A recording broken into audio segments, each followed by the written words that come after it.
the United States, there's still a lot of roads that are dirt roads. So here's a dirt road for you.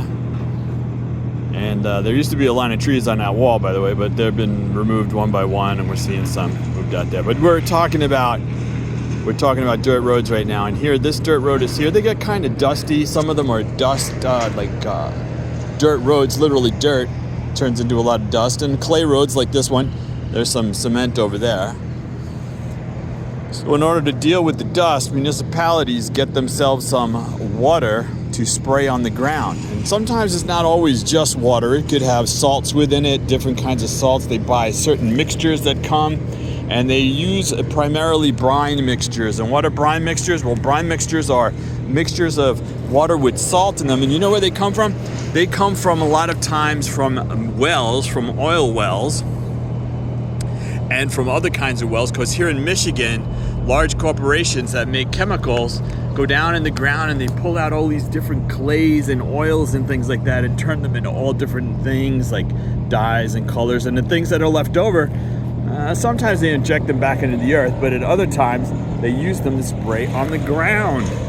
Now this stuff, see that? Does that look all good to you? Doesn't look good to me. And in fact, it looks like they're using a new kind around here, and we're seeing some strange surface patterns on the liquid itself, and we'll be looking into that in the future. We've had difficulty in our ditches and in our water supplies around here, and it looks like clearly we're starting to see where some of that stuff came from. So I don't know what's going on by you, but we're hoping to pave these grounds. It'll be a little better. We'll have to deal with the increased runoff of water, but this stuff is designed so that water does not penetrate it. And this material is picked up by rainwater and immediately delivered into the ditches. And right where I am right now, the water takes about 10 minutes to get into the Lower Rouge River, which flows down into the Detroit River, where our drinking water is taken from. So putting this stuff on the ground, I don't know if that's such a good idea. One part of the chemical mixture they uses exothermic salts. That means there's a heat reaction that takes place, and it's quite effective during the winter to keep the stuff from not freezing. It doesn't make it melt and go away all the way. It does turn it into mud, but enough of this stuff runs off that it ends up in our water supply. So there it is, and that's looking kind of nasty. I don't know. It'll dry in a little while, and in a couple of days it'll be raising dust, and it'll take about a month for them to come back and do it again, so that the dust is kept down for maybe 3 to 5 days.